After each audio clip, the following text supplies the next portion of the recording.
మారుతున్న జీవన శైలి, చుట్టూ ఉన్న వాతావరణం మన స్కిన్ పైన అలాగే హెయిర్ పైన ఎంతవరకు ప్రభావం చూపుతుందో మనందరికీ తెలుసు.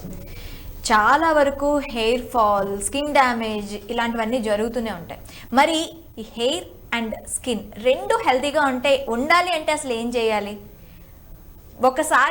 ఒకవేళ ఏదైనా ఇన్ఫెక్షన్స్ వస్తే వాటికి ఎలాంటి ట్రీట్మెంట్స్ ఉంటాయి? హెయిర్ ఫాల్ రెగ్యులర్గా మనం చూస్తూ ఉంటాం, దీన్ని అరికట్టడం ఎలా? ఇవన్నీ డీటెయిల్గా చెప్పడానికి మనతో పాటు డెర్మటాలజిస్ట్ డాక్టర్ నాగరాజ్ గారు మనతో పాటు ఉన్నారు. ఆయన అడిగి డీటెయిల్గా తెలుసుకుందాం. నమస్తే సార్. నమస్కారం. నాగరాజ్ గారు, మ్యాక్సిమం ఇప్పుడు ఉన్న కండిషన్స్లో ఎక్కువగా పొల్యూషన్ పెరిగిపోవటం వల్ల కానీ అండ్ తీసుకునే ఫుడ్ వల్ల కానీ మ్యాక్సిమం స్కిన్ అండ్ హెయిర్ రెండు డ్యామేజ్ అవుతున్నాయి. వీటిని ప్రివెంట్ చేయాలంటే అసలు ఏం చేయాలంటారు? అసలు మన స్కిన్ స్ట్రక్చర్ కానీ హెయిర్ స్ట్రక్చర్ కానీ ఎలాంటి జాగ్రత్తలు తీసుకోవాలి? సో ప్రజెంట్ మన డైట్ స్టైల్లో కానీ చాలా వరకు ఏమవుతుందంటే న్యూట్రిషనల్ అవుట్పుట్ అనేది ఫ్రమ్ ద డైట్ సరిగా సప్లిమెంట్ కావట్లేదు బాడీకి. సో హెయిర్ ఫాల్ అనేది very common with lot of junk food. So sweets, cakes, pastries, noodles, fried rice, chips, biscuit, chocolate ఇట్లాంటివన్నీ కూడాను they are not balanced foods. So మనకి చాలా వరకు స్నాక్ టైం అనేసి తర్వాత మనకి హంగర్ని బ్రేక్ చేయడానికి we take lot of munching చేస్తారు. కాబట్టి మనకి ఆ బ్యాలెన్స్డ్ డైట్ రాకపోవడం వల్ల హెయిర్ ఫాల్ అనేది ఉంటుంది. సో అండ్ ఇంకొకటి ఏంటంటే స్పెసిఫిక్ ఫుడ్ చాలామంది అవాయిడ్ చేసే వాళ్ళు కూడా ఉంటారు. వాటి వల్ల కూడా మనకి కంపెన్సేట్ చేయడానికి, క్యాలరీ కంపెన్సేట్ చేయడానికి జంక్ ఫుడ్ ఎక్కువగా వాడుతుంటారు. సో దానివల్ల కూడా మనకి హెయిర్ ఫాల్ అనేది ఉంటుంది. అండ్ ఒకవేళ కనుక ఫ్యామిలీ హిస్టరీలో బట్టతలు లాంటివి ఏమైనా ఉంటే దానివల్ల మనకి బట్టతలు అనేది కొంచెం ఫాస్ట్గా కూడా వస్తుంది. సో అదొకటే కాకుండా పొల్యూషన్లో మనకి వాటర్ కూడా ఇంపార్టెంట్. సో వాటర్ ఇంటేక్ కూడా మనకి pH బ్యాలెన్స్ లేకపోయినా, సఫిషియెంట్ మనకి ఆల్కలినేషన్ లేకపోయినా మనకి హెయిర్ ఫాల్ అనేది కొంతవరకు రావచ్చు. అండ్ హెడ్ వాష్ చేసినప్పుడు కూడా మనకి హార్డ్ వాటర్ ఉన్నప్పుడు కూడా మనకి కెరాటిన్ అండ్ ఐరన్ సంబంధించినటువంటి బాండ్స్ అనేటువంటి బ్రేకప్ వేసి ఈజీగా ఫ్రిజీ హెయిర్ రావచ్చు. దానివల్ల కూడా మనకి హెయిర్ ఫాల్ ఉంటుంది. అయితే బట్టతల విషయానికి వస్తే ఇది కొంచెం ఫాస్ట్గా బట్టతల అనేది నెక్స్ట్ జనరేషన్కి ఆ నెక్స్ట్ స్టేజ్కి తీసుకురావడానికి దోహదపడుతుంది. సో అదొకటే కాకుండా మనకి other than diet and water మిగిలింది ఏంటంటే పొల్యూషన్. సో మనం పీల్చుకునే గాలి వల్ల హెయిర్కి ఎక్కువగా ఫ్రిజీ హెయిర్ అవుద్ది. అండ్ దానివల్ల మనకి కండిషనరింగ్ లేకపోవడం వల్ల స్ప్లిట్ ఎండ్స్ ఎక్కువగా వస్తాయి. సో పర్టికులర్లీ పొల్యూటెడ్ ఏరియాస్లో ఉన్నప్పుడు. సో కాబట్టి అది కూడా ప్రిఫరబుల్లీ మనము కండిషనర్ అనేది after clean and normal Manjira water కానీ హైదరాబాద్లో ఉన్న వాళ్ళు, లేదంటే river water particular villages. So head wash చేశాక హెయిర్ టిప్స్లో కొంతవరకు కండిషనర్ వాడితే చాలా వరకు హెయిర్ అనేది కొంచెం క్లీన్గా ఉంటుంది. అండ్ డైట్ విషయానికి వస్తే కొన్ని రకాలైనటువంటి స్పెసిఫిక్ ఫుడ్స్ ఎక్కువగా తీసుకున్నట్టే మనకి జంక్ ఫుడ్ తీసుకున్న వాళ్ళు కూడా ఇది బ్యాలెన్స్ అవుట్ అవుతుంది. పర్టికులర్లీ మనకి dates, leafy vegetables, sprouts and మనకి boiled egg and dry fruits. అంటే స్పెసిఫిక్ గా ఇప్పుడు మనకి స్కిన్ కి కానీ హెయిర్ కి కానీ ఎలాంటి ఫుడ్ తీసుకుంటే మంచిది అంటారు స్పెసిఫిక్ గా? సో హెయిర్ విషయానికి వస్తే మనకి కంపల్సరీగా బయోటిన్ కానీ, తర్వాత కాల్షియం ప్యాంటోథెనేట్ కానీ, ఐరన్ కానీ, సో ఇవి కంపల్సరీగా మనకి హెయిర్ ఉండాలి. అండ్ B12 అండ్ D3 కూడా ఉండాలి. సో D3 అనేది మనకి బయట సన్ ఎక్స్పోజర్తో తయారవుద్ది కాబట్టి, సో మిగిలిన B12 అనేది త్రూ నాన్ వెజిటేరియన్ ఫుడ్ లేదంటే న్యాచురల్గా ఉండే బ్యాక్టీరియా. ఈ మధ్య కోవిడ్ వల్ల ఎక్కువగా హ్యాండ్ వాష్ అండ్ శానిటైజ్ చేయడం వల్ల వెజిటేరియన్స్లో B12 డెఫిషియన్సీ, ఈవెన్ నాన్ వెజిటేరియన్లో కూడా B12 డెఫిషియన్సీ అనేది చాలా ఎక్కువగా చూస్తున్నాం. సో పోస్ట్ కోవిడ్ ఎరాలో సో వాళ్ళలో అప్పుడప్పుడు అట్లీస్ట్ ఇయర్లీ కానీ ఒకసారి మనకి బ్లడ్ టెస్ట్ చేయించుకునేసి ఒకవేళ కనుక నాన్ వెజిటేరియన్లో B12 డెఫిషియన్సీ ఉంటే మనకి పోస్ట్ కోవిడ్లో ఆటో యాంటీబాడీస్ ప్రొడ్యూస్ కావడం వల్ల కూడా అయి ఉండొచ్చు. సో వాళ్ళు సప్లిమెంటరీగా ఇంజెక్షన్ తీసుకోవడం కానీ, వెజిటేరియన్స్ అయితే preferably boiled egg at least intake తీసుకోవడం కానీ చేసుకోవాల్సి వస్తుంది. అండ్ దాంతోపాటుగా ఐరన్ రిలేటెడ్ సప్లిమెంట్స్ ఫుడ్లో మనకి డేట్స్ కానీ, లీఫీ వెజిటేబుల్స్ కానీ, స్ప్రౌట్స్ కానీ అండ్ మిల్లెట్స్ కానీ, సో బ్రౌన్ రైస్ కానీ ఎక్కువగా తీసుకోవాల్సి వస్తుంది.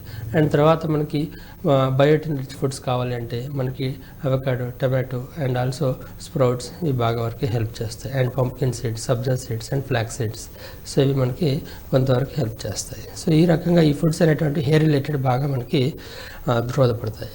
నెక్స్ట్ ఏంటంటే అది కాకుండా స్కిన్ రిలేటెడ్ విషయంలో మనకి పర్టికులర్గా ఈ పొల్యూటెడ్ ఏరియాలో డైట్లో మనకి ఎక్కువగా యాంటీ ఆక్సిడెంట్ ఫుడ్స్ ఉండాలి. సో యాంటీ ఆక్సిడెంటెడ్ ఫుడ్స్ అనేటువంటి మనకి ఎక్కువగా అన్ని fresh foods and fresh fruits also. So any fresh fruit పర్టికులర్గా నడితే మనకి గ్రేప్స్ కానీ, దాని తర్వాత నారింజ కానీ, దానిమ్మ కానీ, అండ్ బీట్రూట్ కానీ, క్యారెట్ కానీ, ఇవి చాలా వరకు మనకి స్కిన్ యొక్క హెల్త్ని ఇంప్రూవ్ చేయడానికి బాగా హెల్ప్ చేస్తాయి. సో ప్లమ్స్ కూడా కొంతవరకు స్కిన్ హెల్త్ని బాగా ఇంప్రూవ్ చేస్తాయి. సో అదే కాకుండా అప్పుడప్పుడు మనకి ఫేస్కి న్యాచురల్గా పప్పాయ ఎక్స్ట్రాక్ట్ కానీ లేదా రైపెండ్ బనానా ఎక్స్ట్రాక్ట్ కానీ అప్లికేషన్ చేసినప్పుడు మనకి పొల్యూషన్ వల్ల వచ్చినటువంటి డెడ్ స్కిన్ ఏదైతే ఉంటుందో పేరుకుపోకుండా అది కొంచెం క్లియర్గా అయిపోయి స్మూత్గా ఉంటుంది. సో దానివల్ల మనకి ఎక్స్ట్రా మనకి ప్రొసీజర్స్ అనేటువంటి తక్కువగా అవసరపడతాయి. ఓకే, ఇప్పుడు ఒకసారి స్కిన్ ఎఫెక్ట్ అయిన తర్వాత మనకి ఎలాంటి ప్రొసీజర్స్ ఉంటాయి సార్? సో మనకి ప్రజెంట్ ఉన్న ఎన్వైరన్మెంట్లో మనకి స్కిన్కి అఫెక్ట్ అయ్యేటువంటి కండిషన్స్ ఏంటంటే ఫేషియల్ మెలనోసిస్, మెలాస్మా. సో ఈ రెండు కామన్గా వస్తాయి. And facial tanning. అండ్ ఈ మధ్య ఫోర్త్ థింగ్ జంక్ ఫుడ్ వల్ల మనకి ఫేషియల్ అకాంతోసిస్ నెగ్రిగెన్స్ అనేసి 4 రకాల కండిషన్స్ వెరీ కామన్గా చూస్తున్నాం. సో ఫేషియల్ మెలనోసిస్లో అందులో పొల్యూషన్ రిలేటెడ్ డర్మటోసిస్ అనేది వెరీ కామన్. ఇందులో ఏంటంటే ఎక్కువగా బైక్ మీద తిరిగే వాళ్ళు, ఎక్కువగా మనకి స్కిన్ కేర్ సరిగా లేని వాళ్ళు, సో వాళ్ళలో ఏంటంటే ఆ పొల్యూషన్ వల్ల సల్ఫర్ పార్టికల్స్ కానీ, ఆ తర్వాత మనకి అందులో ఉన్నటువంటి కార్బన్ పార్టికల్స్ కానీ ఫేస్ మీద అబ్జార్బ్ అయిపోయేసి they will form a black layer. So అది పర్టికులర్గా under eye and also above eyebrows and also behind the eyes. So మనకి ఎక్కువగా చూస్తూ ఉంటాం. సో అండ్ ఈ ఏరియాస్ అంత క్లీన్గా డెలికేట్ ఏరియాస్ కాబట్టి అంత హార్డ్గా వాష్ చేసుకోం కాబట్టి అది కూడా ఉంటుంది. సో ఇట్లాంటి వాళ్ళకి ఏంటంటే మనకి బయటకు వెళ్ళే ముందు మార్నింగ్ సన్ స్క్రీన్ పెట్టుకోవడం అండ్ స్నానం చేసే ముందు కొంచెం ఆయిల్ మసాజ్ చేసుకునేసి కొంచెం నీట్ సోప్స్, కొంచెం ఎమల్సిఫైడ్ సోప్స్ వాడడం అండ్ pH బ్యాలెన్స్డ్ సోప్స్ వాడడం వల్ల మనకి చాలా వరకు న్యాచురల్గా ప్రొడ్యూస్ అయ్యేటువంటి సెబమ్ క్వాలిటీ అనేది ఇంప్రూవ్ అవుతూ ఉంటుంది. సో ఈ రకంగా మనకి పొల్యూషన్ రిలేటెడ్ డర్మటోసిస్ అనేది చాలా వరకు మనకి ఇంప్రూవ్ అనేది అవుతూ ఉంటుంది. ఓకే, ఇప్పుడు మనకి మ్యాక్సిమం హెల్త్ పర్పస్లో కూడాను కొన్ని మెడిసిన్స్ యూజ్ చేయటం వల్ల మనకి స్కిన్ అండ్ హెయిర్ మీద ఎఫెక్ట్ పడుతూ ఉంటుంది. సో ఈ కేసెస్లో మనం ఎలా దాన్ని బ్యాలెన్స్ చేసుకోవాలంటారు? సో మనకి పర్టికులర్గా ఓవర్ ద కౌంటర్లో దొరికే మెడిసిన్స్ ఏవైతే స్కిన్ని బాగా డ్యామేజ్ చేస్తాయంటే మనకి steroid containing creams which are easily available ఓటీసీలో. So and also very cheap and also they give immediate and faster skin whitening. So they are very easily addicting drugs. So మన కామన్గా బ్రాండ్స్లో skin light కానీ, లేదంటే మనకి బెట్టమెట్ కానీ, లేదంటే మనకి క్లాపెస్ కానీ, లేదా ప్యాండమ్ కానీ, లేదంటే క్లాప్ కానీ, సో ఇట్లాంటి కీటోఫై కానీ ఇట్లాంటి క్రీమ్స్ అనేటువంటి బాగా ఇమీడియట్గా వైట్నింగ్ అనేది ఇస్తుంది. కాకపోతే ఏంటంటే ఫస్ట్ 2 వీక్స్ ఇందులో ఫేజెస్ ఉంటాయి. సో క్రీమ్ స్టార్ట్ చేశాక ఫస్ట్ 2 వీక్స్ నుంచి 3 నెలల వరకు you will enjoy lot of skin colour improvement and also good glow. But after 3 months to 6 months తర్వాత మనకి కొంచెం ఆ క్రీమ్స్ 1 రోజు 2 రోజులు వాడలేదంటే కొంచెం సెన్సిటివిటీ రావడం, బర్నింగ్ సెన్సేషన్ రావడం, ఆ తర్వాత 6 months తర్వాత మనకి అసలు క్రీమ్ 1-2 days స్టాప్ చేసిన పింపుల్స్ రావడం అండ్ వీప్లో కూడా పింపుల్స్ రావడం, ఆ తర్వాత మనకి క్రీమ్ ఒకవేళ స్టాప్ చేద్దామని అనుకున్నా మనకి దాని మీద అడిక్టింగ్ లాగా ఉండేసి స్టాప్ చేయకుండా ఉండడం, ఇలాంటివి జరుగుతూ ఉంటాయి. So lot of pimples and pigmentation అనేటువంటిది ఆఫ్టర్ 6 months to 1 year అనేది వస్తుంది. సో ఎప్పుడైతే రెగ్యులర్గా మోర్ దెన్ 6 months ఇట్లాంటి స్టెరాయిడ్ బేస్డ్ క్రీమ్స్ అడిక్టింగ్గా వాడినప్పుడు మనకి దీని నుంచి రికవరీ కావాలైనా కానీ ఒక డాక్టర్ కానీ సంప్రదించిన అట్లీస్ట్ మళ్ళీ 3 to 6 months అనేది పడుతుంది. ఆ తర్వాత కూడా మనకి 100% రికవరీ సరిగా ఉండదు, ఒక 80 to 90% రికవరీ ఉంటుంది. సో కాబట్టి మనకి ఓటీస్లో దొరికే steroid based creams preferably avoid చేయడం బెటర్. తొందరగా మనకి బాగా వైట్నింగ్ వచ్చినా కానీ అది మనకి లాంగ్ టర్మ్లో అస్సలు సేఫ్ కాదు. సో ఏదైనా వైట్నింగ్ ఉంటే ప్రిఫరబుల్లీ డాక్టర్ గారిని సంపాదించి సో సేఫ్ క్రీమ్స్ ఏదైనా ప్రిస్క్రైబ్ చేయించుకునేసి అవి రెగ్యులర్గా వాడచ్చు. అలా ఇప్పుడు ఇవి ఓకే, డ్రగ్స్ నార్మల్గా జనరల్గా మనం తీసుకున్న డ్రగ్స్ కూడాను స్కిన్ మీద ఎఫెక్ట్ పడుతుందా అంటారా? ఎస్. సో మనకి పర్టికులర్లీ కొన్ని రకాలైన మెడికేషన్స్ మనకి కామన్గా వాడే పెయిన్ కిల్లర్స్, యాంటీబయాటిక్స్ ఒక్కొక్కసారి ఏమవుతుందంటే like 1 in 1000 to 1 in lakh పీపుల్లో అవి రియాక్షన్స్ కలుగజేస్తాయి.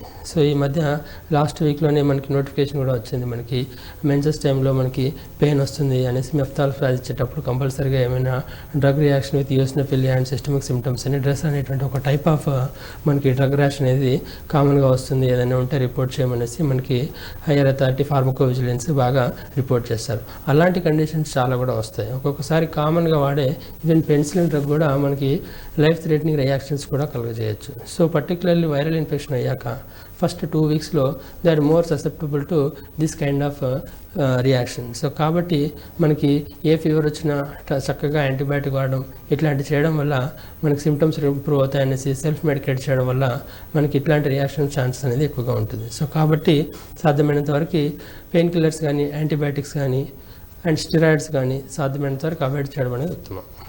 ఓకే సార్, మనకి మెయిన్గా స్కిన్లో వచ్చే డిసీజెస్లో ముఖ్యంగా మనం ఏం చూస్తూ ఉంటాం సార్? మనకి స్కిన్లో వచ్చే డిసీజ్లో వెరీ కామన్గా చూసేటివి మనకి స్కిన్ అలర్జీస్, దాంతోపాటుగా పింపుల్స్, దాని తర్వాత సోరియాసిస్ అండ్ హెయిర్ ఫాల్. ఈ 4 ఆర్ వెరీ కామన్. సో అందులో మనకి స్కిన్ అలర్జీస్ కానీ అండ్ సోరియాసిస్ కానీ అండ్ పింపుల్స్ కానీ డిపెండింగ్ ఆన్ ఏజ్ గ్రూప్ని బట్టి వేరియేషన్ ఉంటుంది. సో పిల్లల్లో అయితే skin allergies and adolescent to అడల్ట్స్లో అయితే పింపుల్స్ అండ్ కొంచెం మిడిల్ టు లేట్ ఏజెస్లో సోరియాసిస్ లాంటి కండిషన్స్ వెరీ కామన్గా చూస్తూ ఉంటాం. ఇప్పుడు సోరియాసిస్ అన్నారు, సోరియాసిస్కి మన అంటే అది వచ్చిందని ఎలా మనం గుర్తించవచ్చు? సోరియాసిస్ అంటే మనకి పామ్ పొలుసులాగా చర్మం పైన పర్టికులర్లీ ఎక్స్టెన్సర్ సర్ఫేస్లో అంటే మోచేతులు, మోకాళ్ళు అండ్ స్కాల్ప్ అండ్ అరిచేతులు, అరికాలలో మనకి పొలుసులాగా రాలిపోతూ క్రాక్స్ వస్తూ ఫిజర్స్ ఉండి మనకి ఉంటాయన్నమాట. అయితే ఈ సోరియాసిస్ అనేది లైఫ్ థ్రెటనింగ్ ఏమీ కాదు అండ్ ఇది ఒకరి నుంచి ఒకరికి సంప్రదించదు కూడాను. అండ్ ఇంకొకటి ఏంటంటే ఇది మెయిన్గా లైఫ్ స్టైల్ కొంచెం తేడా ఉండడం వల్ల వస్తుంది and it is a genetic disease and ఇది హెరిడిటరీ కాదు. సో వంశపారంపర్యంగా కూడా వచ్చే ఛాన్స్ అనేది వెరీ వెరీ వెరీ లెస్.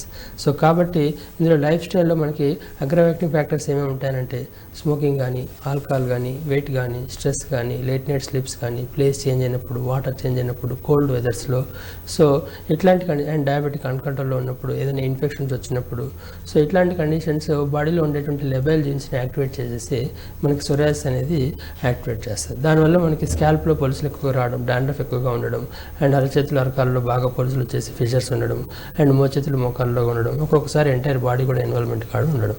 ఒక్కొక్కసారి ఈ డిసీజ్ వచ్చాక ఇది నాకెందుకు వచ్చింది అనేసి ఎంత టెన్షన్గా పడితే అంత ఎక్కువగా అయ్యే ఛాన్స్ కూడా ఉంటుంది. So it is better to accept and ఇంకొకసారి చాలాసార్లు ఇది సెల్ఫ్ లిమిటింగ్గా ఉంటుంది అండ్ మళ్ళీ ఒక్కొక్కసారి తనకు తానుగా మన లైఫ్ స్టైల్ యొక్క అగ్రవేషన్ బట్టి అది యాక్టివేట్ అయ్యే ఛాన్స్ కూడా ఉంటుంది. ఓకే, ఇప్పుడు అది రాకుండా ప్రివెన్షన్స్ ఏమైనా ఉంటాయా? సో ఒకవేళ కనుక మనకు సోరియాసిస్ వచ్చినప్పుడు a good lifestyle and proper sun exposure and proper hydration, avoid smoking, avoid alcohol and also weight loss and take vitamin D supplements and good sleep and stress related jobs ఏమైనా ఉంటే ప్రాపర్గా plan చేసుకునేసి వర్క్ని కూడా organise చేసుకోవడం. So and cold వెదర్లో ఉన్నప్పుడు ముందే ప్రికాషనరీగా medicines వాడడం, ఇట్లాంటివి చేయడం వల్ల సివియారిటీ అనేది చాలా వరకు మినిమైజ్ చేయవచ్చు. అండ్ డౌన్ ద లైన్ ఈ లైఫ్ స్టైల్ అనేది హ్యాబిచువల్గా అడాప్ట్ అయ్యాక మనకి రికరెన్సెస్ కూడా చాలా వరకు మినిమైజ్ అయిపోయేసి అండ్ ఆల్మోస్ట్ 0 లెవెల్ సివియారిటీని మనం తీసుకురావచ్చు. ఓకే, ఇప్పుడు ఫంగల్ ఇన్ఫెక్షన్ అన్నారు. ఫంగల్ ఇన్ఫెక్షన్ అసలు గుర్తించడం ఎలా? సో ఫంగల్ ఇన్ఫెక్షన్, తామర అండ్ స్కిన్ అలర్జీస్ ఆల్మోస్ట్ సిమిలర్గా ఉంటాయి. సో ఫంగల్ ఇన్ఫెక్షన్ ఏంటంటే రౌండ్గా మనకు కొంచెం పొలుసులాగా వస్తూ అండ్ అక్కడక్కడ చింపొక్కులు ఉంటూ పర్టికులర్లీ గ్రాయిన్లో కానీ లేదంటే ఎక్కడైతే చర్మం రాసుకునే ఏరియాలో చంకల్లో కానీ లేదంటే మనకి బెల్ట్ వేసుకునే చోట్ల, సో అరచేతులు, అరకాలలో, ఒక్కొక్కసారి గోరు మీద కూడా ఎప్పుడైనా దెబ్బ తాకాక ఆఫ్టర్ 1-2 years కలర్ మారిపోయేసి అక్కడ ఫంగస్లు అనేటువంటి రావడం అనేది జరుగుతుంది. సో ఒకసారి ఫంగస్ వచ్చాక చాలామంది ఇది అలర్జీ అనుకునేసి ఓవర్ ద కౌంటర్లో మనకి బెట్నోవేట్ కానీ, కీటోఫై కానీ ఇట్లాంటి స్టెరాయిడ్ బేస్డ్ క్రీమ్స్ వాడడం వల్ల సింపుల్గా ఇమీడియట్ రిలీఫ్ అనేది వస్తుంది, కానీ పర్మనెంట్ క్యూర్ అనేది ఉండదు. సో అలా 2-3 months 6 months టైం పాస్ చేశాక దే విల్ రియలైజ్ దట్ అది టెంపరీ రిలీఫ్ వస్తుంది తప్ప ఇంకా తగ్గట్లేదు, దాంతోపాటుగా పాత సైజులో ఉన్న దాంతో పోలిస్తే ఇంకా ఎక్కువగా అవుతుందని రియలైజ్ అవుతారు. సో కాబట్టి ఏదైనా కానీ అది స్కిన్ అలర్జీ అయినా ఎంత చిన్న విషయమైనా కానీ స్కిన్ డాక్టర్ని ఒకసారి సంప్రదిస్తే మనకి క్లారిటీగా వస్తుంది అండ్ టైం వేస్ట్ కాదు. అండ్ ఒకసారి స్టెరాయిడ్ అబ్యూజ్ అయ్యాక ట్రీట్మెంట్ అనేది 3 వారాలు ఉండేది 3 నెలలు 4 నెలలు పడుతుంది.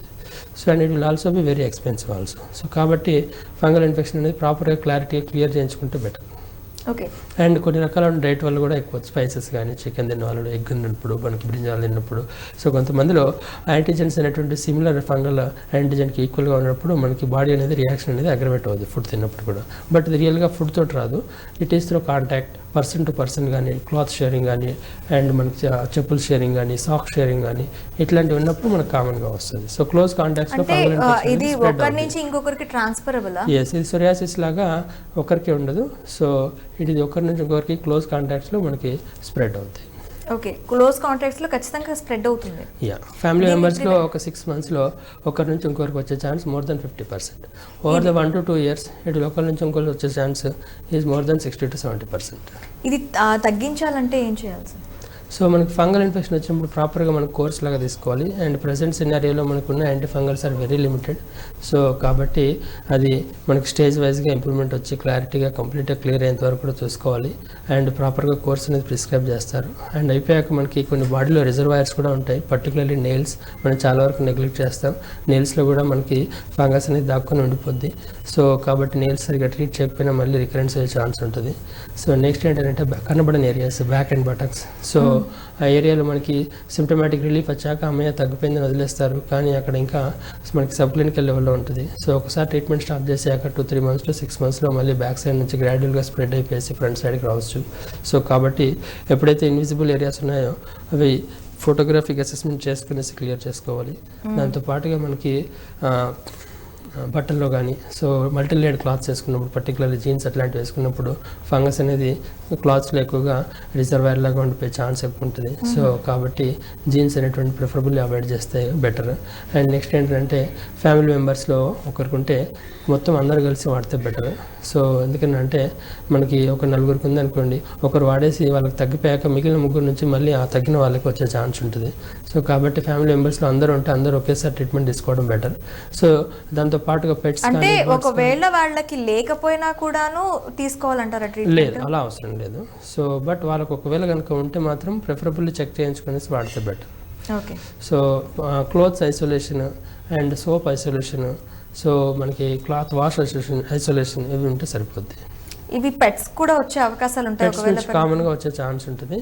సో మనకి మనుషులకి, సో డాగ్స్ నుంచి అండ్ దాంతో పాటుగా బర్డ్స్ ఎక్స్క్రిషన్స్ నుంచి మనకి చాలా ఈజీగా, పర్టికులర్లీ పిల్లల్లో పావురాలతో ఎక్కువగా ఆడుకుంటారు కాబట్టి పావురాల రెట్టల నుంచి పిల్లలకి ఫంగల్ ఇన్ఫెక్షన్ చెవి వెనకాల కానీ అండ్ చేతులకు కానీ వెరీ కామన్గా వచ్చే ఛాన్స్ ఉంటుంది. సో అండ్ డాగ్స్ నుంచి అయితే అడల్ట్స్కి ఎక్కువ కామన్గా వచ్చేస్తూ ఉంటుంది. అండ్ అగ్రికల్చర్ వర్కర్స్లో కూడా it is very common fungal infection అనేది. అండ్ ఆల్సో కొంచెం మనకి హార్డ్ వర్క్ లేబర్స్లో కూడా మనకి ఎక్కువగా ట్రమాటిక్ ఇంజరీస్ అవుతుంటాయి కాబట్టి nail fungal infections are very common in them. Okay. ఇప్పుడు ఒకసారి ఫంగల్ ఇన్ఫెక్షన్ అయిన తర్వాత క్యూర్ అవ్వడానికి లేదంటే ప్రివెన్షన్ కానీ క్యూర్ కావడానికి కోర్స్ అనేది మనకి 4 stagesలో ఇంప్రూవ్మెంట్ ఉంటుంది. దానిలో మనకి ఏంటంటే క్లినికల్ ఇంప్రూవ్మెంట్ అనేది 1 week నుంచి 1 monthలో మనకు వచ్చేస్తుంది. బట్ మైకలాజికల్ క్యూర్ అంటే మనకి ఫంగస్ అనేది మైక్రోస్కోప్లో చూసినా కూడా లేకుండా ఉండడం అండ్ ఆల్సో రికరెన్స్ కూడా రాకుండా నెక్స్ట్ 3 to 6 monthsలో రికరెన్స్ అండ్ రిలాప్స్ కూడా రాకుండా ఉండడానికి ఉంటేనే అది పర్మనెంట్ క్యూర్ లాగా ఉంటుంది. సో ఇవి అచీవ్ చేయడానికి అట్లీస్ట్ మనకి క్లినికల్ క్యూర్ నుంచి ఇంకో 1-2 months ఎక్స్ట్రా వాడితేనే ప్రాపర్గా పర్మనెంట్ క్యూర్ అనేది ఉంటుంది. అండ్ అదే కాకుండా రాకుండా ఉండడానికి అంటే కొంచెం హైజీన్ మెయింటైన్ చేయాలి. సో క్లాత్స్ అనేటువంటి సపరేట్గా వాష్ చేయించుకోవాలి. అండ్ ఆల్సో మనకి రోజుకు 2 times అనేది వాష్ చేసుకోవాలి.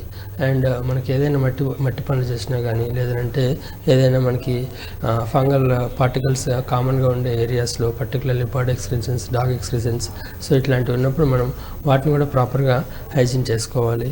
అండ్ మనకి ఇంటికి వచ్చాక ప్రాపర్గా మనం నెయిల్స్ కానీ ఇది కానీ 2-3 daysకి ఒకసారి ట్రిమ్ చేసుకోవాలి.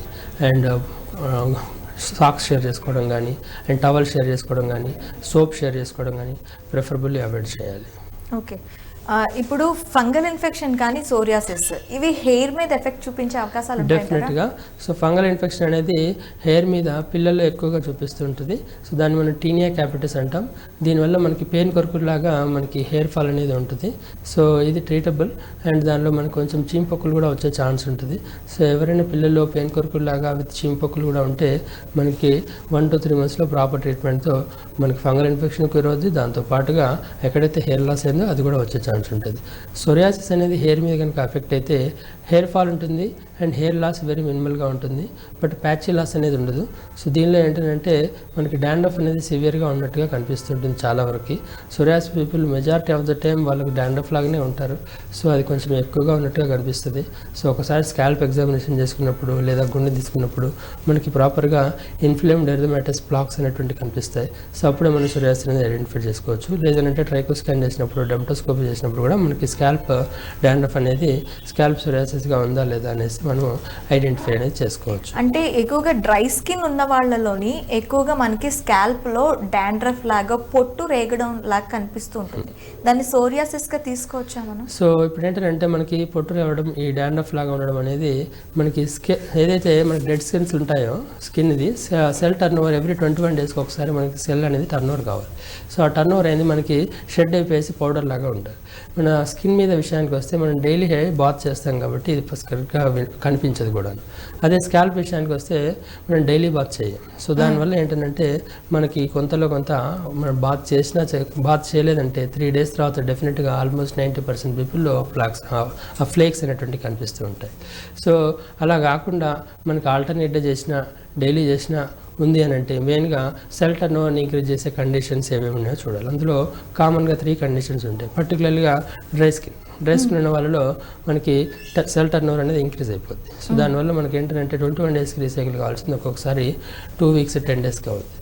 అలాగే ఫంగల్ ఇన్ఫెక్షన్, మనకి న్యాచురల్గా బాడీలో ఉండే ఫంగస్ ఏదైతే ఉంటుందో మన బాడీ యొక్క ఆయిల్స్ పైన, బాడీ యొక్క డెడ్ స్కిన్ పైన ఎక్కువగా తినడం స్టార్ట్ చేస్తుంది. సో దాన్ని మలాసిజియా ఫంగస్ అండి.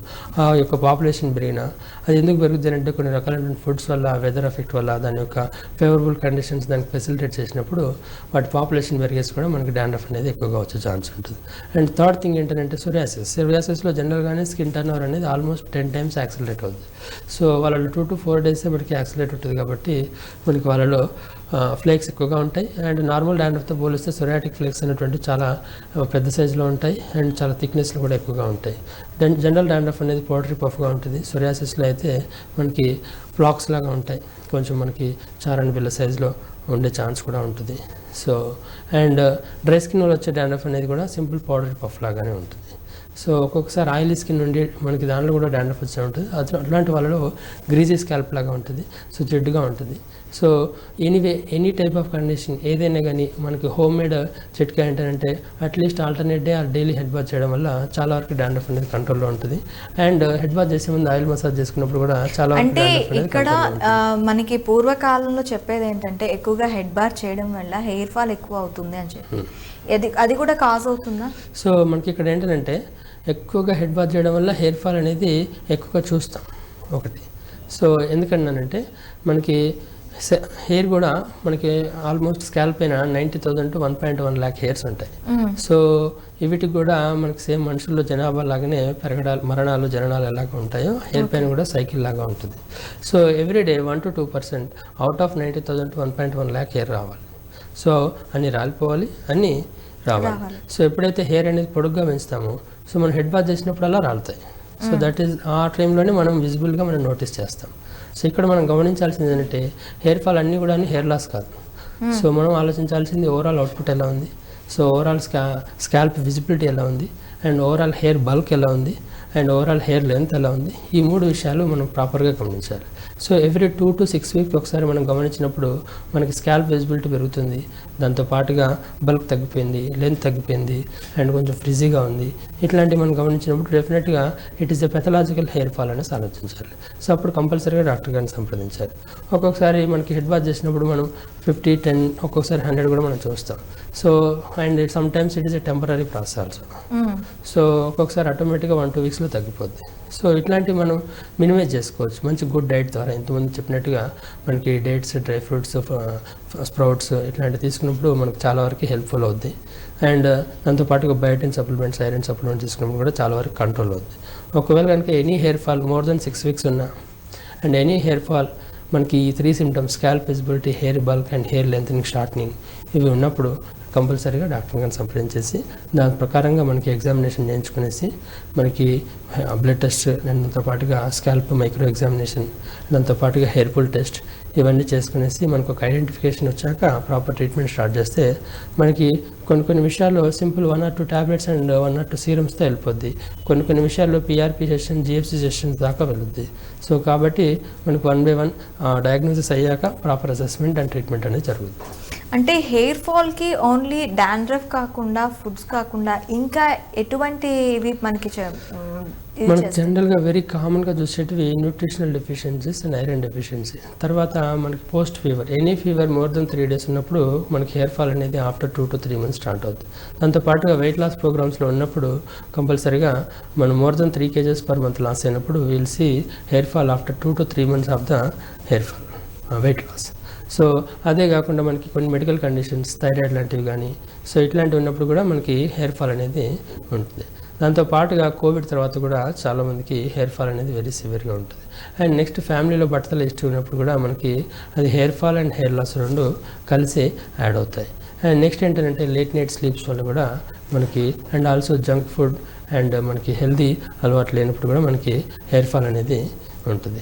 అండ్ ఇదే కాకుండా మనకి స్ట్రెస్ లెవెల్స్ కూడా మనకి 0 to 10లో మోర్ దెన్ 6 or 7, అంటే 0 అంటే మనకి హాలిడే లాగా, 10 is సూసైడల్ థాట్స్ ఉన్నప్పుడు ఓవరాల్గా మన qualitative score more than 6 above ఉన్నప్పుడు స్ట్రెస్ లెవెల్స్, హెయిర్ ఫాల్ అనేది ఎక్కువగా చూస్తుంటాం. దాంతోపాటుగా అమ్మాయిల్లో PCOS కండిషన్స్ వచ్చినప్పుడు కూడా మిడ్ లెంత్ థిన్నింగ్ అనేది ఎక్కువగా చూస్తుంటాం. దాని తర్వాత అమ్మాయిల్లో పోస్ట్ డెలివరీ తర్వాత మనకి C-sections అయితే ఇంకా మార్కెడ్గా హెయిర్ ఫాల్ ఆఫ్టర్ C-section అయిపోయాక 3 months to 1 year. అండ్ మామూలు నార్మల్ డెలివరీ అయితే 3 months to 6 months hair fall అనేది ఉంటుంది. చాలామంది డెలివరీ తర్వాత ఐరన్ టాబ్లెట్స్ ఎందుకులే అనేసి వదిలేస్తారు. So but they should use at least 3 to 6 months. అప్పుడే హెయిర్ ఫాల్ తొందరగా రికవర్ అవుతుంది. లేదనుకోండి మన ప్రెగ్నెన్సీలో వచ్చిన హెయిర్ అంతా కూడా రాలిపోద్ది, ఇంకా ఎక్స్ట్రా కూడా రాలిపోద్ది. సో కాబట్టి అట్లీస్ట్ ప్రెగ్నెన్సీలో వచ్చిన హెయిర్ కాకుండా మిగిలిన హెయిర్తో పాటు కొంచెం ఎక్స్ట్రా హెయిర్ ఉండాలంటే అట్లీస్ట్ 3 to 6 months ఐరన్ అనేది వాడాలి. సో ఇవి న్యాచురల్ రీజన్స్. దాంతోపాటుగా బట్టతలు ఉండడం, దాంతోపాటుగా మనకి ఆటోఇమ్యూన్ కండిషన్స్, థైరాయిడ్, మనకి ఆటోఇమ్యూన్ థైరాయిడైటిస్, అలోపేషియా ఏరియాటా అండ్ మనకి స్కారింగ్ అలోపేషియాస్. సో ఇవి మనకి ఎక్కువగా మనకి హెయిర్ ఫాల్ అనేది కలుగజేస్తాయి. అయితే ఈ హెయిర్ ఫాల్, బాల్డ్ హెడ్, ఎప్పుడు హెయిర్ ఫాల్ అవుతుంది అనగానే ఎక్కువగా బాల్డ్ హెడ్ గురించి ఆలోచిస్తూ ఉంటారు. Every hair fall causes bald head? ఇప్పుడు ఏంటంటే బాల్డ్నెస్ జీన్స్ ఉన్న వాళ్ళకి హెయిర్ ఫాల్ అయినప్పుడల్లా హెయిర్ అనేది ఒక జనరేషన్ నెక్స్ట్ జనరేషన్కి వెళ్ళిపోద్ది. సో దానివల్ల ఏంటంటే బట్టతల జీన్స్ అనేటువంటి యాక్టివేట్ అవుతాయి. సో ఒకసారి జీన్స్ యాక్టివేట్ అయినప్పుడు దానిలో మనకి మెయిన్ 3 parameters చేంజ్ అవుతాయి: colour, thickness and length. So ఇప్పుడు ఓల్డ్ జనరేషన్ హెయిర్ కొంచెం డార్క్ కలర్లో ఉంది అండ్ ఒక 20 centimeters పెరిగింది అండ్ థిక్నెస్ అనేది 100 to 140 microns ఉందనుకుందాం. సో నెక్స్ట్ జనరేషన్ హెయిర్ దానిలో అట్లీస్ట్ 1 to 10% అనేది తగ్గుతుంది. సో బట్టతల ఉన్న వాళ్ళలో హెయిర్ ఫాల్ ఎక్కువగా అవుతుందని అంటే you're nearing to next stage of baldness in down the line. So కాబట్టి బట్టతలు ఉన్న వాళ్ళలో ఎంతవరకు చక్కగా హెయిర్ ఫాల్ని మినిమైజ్ చేసుకుంటే నెక్స్ట్ స్టేజ్ రావడం అనేది అంత లేట్గా వస్తుంది. సో ఎందుకంటే ఈ కాలంలో పర్టికులర్లీ ఓల్డ్ జనరేషన్తో పోలిస్తే బాల్నెస్ అనేది ఈవెన్ 18-19 years కూడా మనం చూస్తున్నాం. సో ఓల్డ్ జనరేషన్లో పర్టికులర్లీ 1990s or 1970s జనరేషన్లో బట్టతల అనేది we're seeing after 40 years. So and ఇంకొకటి ఏంటంటే బట్టతల మనకి అదర్ దెన్ మెడికల్ టర్మినాలతో కాకుండా టెంపోరల్ టర్మినాలజీలో చూసుకుంటే మనకి లేట్ ఆన్సెట్లో స్టార్ట్ అయింది వెరీ స్లోగా ప్రోగ్రెస్ అవుతుంది. సో వాళ్ళలో ఎవ్రీ 5-10 years ఒకసారి నెక్స్ట్ స్టేజ్కి వెళ్ళుద్ది. సో వాళ్ళలో పెద్ద ఫరక్ పడదు. బట్ ఎర్లీగా స్టార్ట్ అయిన వాళ్ళలో ఈవెన్ 3 yearsలోనే ఆల్మోస్ట్ 60-70% లాస్ అవుతుంది. సో కాబట్టి ఎర్లీగా స్టార్ట్ అయిన బాల్నెస్ కేసులు అందరూ కూడాను చక్కగా మెయింటైన్ చేయాలి అండ్ డైట్ చక్కగా ఉంచాలి. స్ట్రెస్ ఎంతవరకు మినిమైజ్ చేసుకుంటే అంత better. And even water and pollution everything చాలా వరకు కేర్ తీసుకోవాలి. సో అదే లేట్ ఆన్సెట్ వాళ్ళలో ఈ కేర్ తీసుకున్నా తీసుకోకపోయినా వాళ్ళకి పెద్ద పరపడదు. ఎందుకంటే ఇట్స్ స్లో ఆన్సెట్ బాల్నెస్. వాళ్ళకి only simple hair transplant surgery more than enough. అది కూడా ఒక ఎవ్రీ 10 years or 20 years వాళ్ళ రిక్వైర్మెంట్ బట్టి చేసుకోవచ్చు. అదే బిఫోర్ 35 years బాల్నెస్ స్టార్ట్ అయిన వాళ్ళందరికీ మెడికల్ థెరపీ, మెయింటెనెన్స్ ఇవన్నీ కూడా ఉంటాయి. సో వాళ్ళ లైఫ్ స్టైల్ అనేది బై డిఫాల్ట్ ప్రోగ్రామ్డ్గా అలాగా అలవాటు అయిపోయింది కాబట్టి సింపుల్ కౌన్సిలింగ్ ద్వారా చాలా వరకు చేంజ్ అవ్వాలి, వెరీ మినిమల్. సో అంటే బాల్డ్ హెడ్ మ్యాక్సిమం ప్రివెన్షన్కి కుదరదా సార్? ఇప్పుడు ఏంటంటే మనకి బట్టతల వస్తుందా లేదా ఒకటి it is an all or none phenomena. అంటే వస్తుందంటే వచ్చేసింది. సో అది ఎన్ని సంవత్సరాలు అనేది ఒక మ్యాటర్ ఆఫ్ టైం. ఒకవేళ రాలేదనుకోండి it is not going to come anyway. So suppose మనకి మన బాల్నెస్ జీన్స్ ఉన్నాయి, సో ఫ్యామిలీ హిస్టరీలో ఉంది, మనకి బట్టతల వస్తుంది అంటే మనకి వస్తుందా లేదా, ఇంకా మనకి హెయిర్ లాస్ అయితే కాలేదు, హెయిర్ ఫాల్ అవుతుంది అన్నప్పుడు మనం ట్రైకో స్కాన్ చేసుకున్నప్పుడు మనకి telogen versus anagen ratio and hair thinning ratio ఇదంతా మనం చెక్ చేసుకునేసి మోర్ దెన్ 30% కట్ ఆఫ్ కంటే ఎక్కువగా ఉంటే అప్పుడు బట్టతల వస్తుందని లెక్క. దాని ప్రకారంగా మనం ప్రాపర్గా treatment and prevention program start చేస్తే బెటర్. ఒకవేళ ఇంకా లేదు అనుకుంటే you don't need to worry about anything. So ఎవరికైతే మనకి బట్టతల వస్తుంది ఆఫ్టర్ ట్రైకోస్కిన్ అనుకున్న వాళ్ళు కంపల్సరీగా కేర్ తీసుకోవాలి. We can delay baldness for another 10 years or 15 years, but we can never prevent in the lifetime. Okay. So బట్టతల ఒకసారి వస్తుందనంటే అది స్టార్ట్ అయినప్పటి నుంచి ఎండ్ అవ్వడానికి అది 10 సంవత్సరాలు పట్టచ్చు, లేదా 30 సంవత్సరాలు 50 సంవత్సరాలు కూడా పట్టచ్చు. ఓకే. సో ఎన్ని మెడిసిన్స్ వాడినా ఎన్ని పిఆర్పి చేసినా బట్టతల డెఫినెట్గా వస్తుంది. కాకపోతే ఏంటంటే ఈ మెడిసిన్స్ కానీ పిఆర్పి కానీ ఇంజెక్షన్స్ కానీ పర్పస్ ఏంటంటే ఒక 10 to 20 years డిలే చేయడం అంతే. అండ్ వీలుంటే ఫస్ట్ 3 yearsలో కొంచెం రివర్స్ కూడా చేయొచ్చు. ఓకే. ఓకే సార్, చాలా థ్యాంక్ యూ. స్కిన్ ఇన్ఫెక్షన్స్ కానీ అలాగే హెయిర్ గురించి కానీ చాలా డీటెయిల్గా బాల్డ్ హెడ్ వరకు కూడాను ఎలాంటి ప్రివెన్షన్స్ తీసుకోవచ్చు, ఎలాంటి జాగ్రత్తలు తీసుకోవాలి, ఇలాంటివన్నీ డీటెయిల్గా చెప్పినందుకు థ్యాంక్స్ అండి. చూసారు కదా, హెయిర్ అండ్ స్కిన్ ఇంకా ఫర్దర్గా దీని గురించి పూర్తి డీటెయిల్స్తోని మనకి ఇది జస్ట్ ఇంట్రడక్షన్ పార్ట్. ఇంకా ఫ్యూచర్లో దీని గురించి ఫుల్గా డీటెయిల్గా మనకి అందిస్తారు నాగరాజు గారు. అండ్ దెన్ అంతవరకు స్టే విత్ us.